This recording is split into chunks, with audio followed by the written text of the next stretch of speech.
Hello, Blake Bruning here from Trinity Whip Company, and I'm making a second video right now on how to use the whip or different attack patterns. And the first one I did was more about just the way you'd normally crack a whip and how to keep the forward pressure cracking going. But this we're going to talk more of the Filipino martial art Kali perspective. I use sticks, knives, swords, shields, things like that, and whips.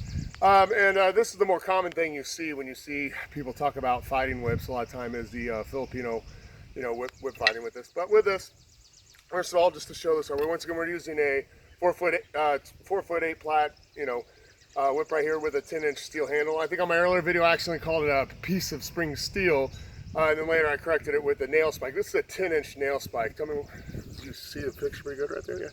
So this is a nice piece of steel, and that right there is what's sticking out right here, and once again has lead wrap. So this could be a formidable weapon to be able to hit with. Now, like I said, I wish I had something to really bash with this, but this could do some serious damage. Now, with that, all right, before I pull the whip out, we're going to talk about this. Filipino Kali, really Kali is a generic term, which is short for Kahut Lamut, if I remember right. So Kahut Lamut Kali. And I believe that really just means upper body, lower body, or movement. So if you were probably to actually speak and say I do Kali, they'd just be like, you do movement. That doesn't really make sense. So Kali is kind of a shortened term. You got like a Skrima, Spadadaga, things like that, Arnis, different things that are named for different Filipino martial arts. But Kali, the way it's been taught primarily through Dan Osano and some of these other people that have really pioneered it for us Americans and around the world, is that it's a conceptual art, kind of like Jeet Kune Do is, the right Jeet Kune Do, and it's a conceptual art. So what they do is they have what they call angles of attack. And to explain that, we're just going to talk about the quadrants. So imagine this is the quadrants, right? Now if I was attacking, this would be the angle one, but they call it an angle, but really I'd say it's a quadrant right now. So like this is the quadrant one. So any attack that would come this way, I would handle the same, whether it's a punch, a kick, a stick, a knife, a reverse knife. This is the quadrant two, this is quadrant three, this is quadrant four. Now these are the more important ones. Now they have angles of attack depending on how you're attacking through the whole body and thrust, but right now just the 1, 2, 3, and 4 is really all we need to see. It's above the shoulders and the headline, overhand, or backhand if it'd be for you if you were attacking me, and across the ribs right now. But this is all be more like slashes or hacks, not so much like straight thrust right now. But with this, a lot of people will take this whip and let me back up a little bit. And instead of doing the ones where I kind of kept them going, they actually make these angles of attack. Like it would be like, this would be the 1, the 2, the 3, and the 4, which is kind of reverse how you saw it. So even though it has these quadrants, this is my one, but that'd be your one. Whether it comes diagonal, across, or whatever, it's all the same quadrant. And so this is the high ones I showed and the low ones. So they usually would teach, in a genetic system just trying to teach it, they would teach you the same angles of attack with the whip. So it'd still be the 1, 2, 3, and 4. And a lot of times they teach these angles of attack. It's not really meant to teach you this so that you would attack somebody with the 1, 2, 3, 4, but it gets you used to these angles, and also it's a point of reference to talk. Like if you're being attacked with a 3, attacked with a 2, things like that. It helps communicate when you're teaching.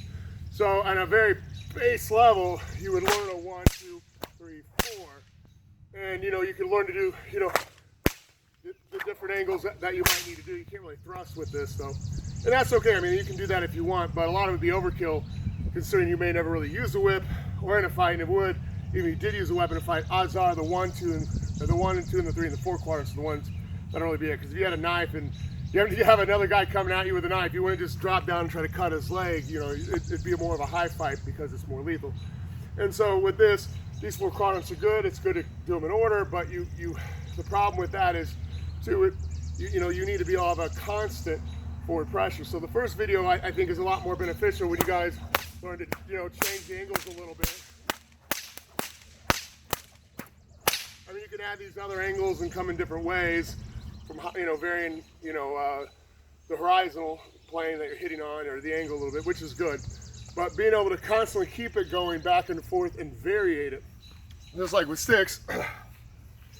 If you're just always just swinging, or if you're fighting like this and moving, nothing's really moving. So you need kind of like you need different ways that you're variating timing and pause as you're moving around to just kind of throw someone off their game, you know. So the whip with the reverse video would be a lot better for that because you're keeping it moving at different intervals instead of maybe just going 1, 2, or maybe you're trying to do the Kali approach. This would be a continue 1, or we could do a continual 2. We're going to use this also, this circle. Now, in Kali, you got a thing called a redondo, and it just means like round. So it's like this round motion. Now, I want to just start attacking a guy like this, but you could, but really, if it came in close enough where I hit whatever he hit, I would continue that motion as I'd finish up strikes.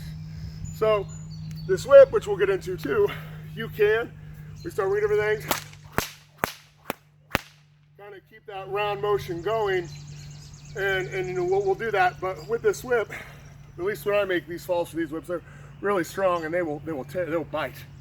So nice trying to crack your opponent. And we'll get into some videos with my partners, or some of my partners. But even if you just swung it, I mean, you don't even have to make a crack to have a hit. With the crack, actually having this roll out for maximum torque to hit and nail and have this thing, especially if you wanted to, not this, to bite and really rip, it would do more damage. But still, we're talking about this thing, which can do a lot of damage just by getting struck with it. Even though it's a swing, or a swing, so if I can get it without crack, it would hit, it could still do damage to break a finger, especially unchecked. So, when we start talking more about attacking and striking and fighting, you may not see all the cracks or have to see all the cracks, so you don't even have to crack for this to still work. And when we're talking about target areas, we'll talk about hitting their hands and their face and the eyes, particularly in that area. And you know, so it doesn't really matter if I do get a good crack, it's going to be enough to sting a guy and blind him, you know, it'll hurt.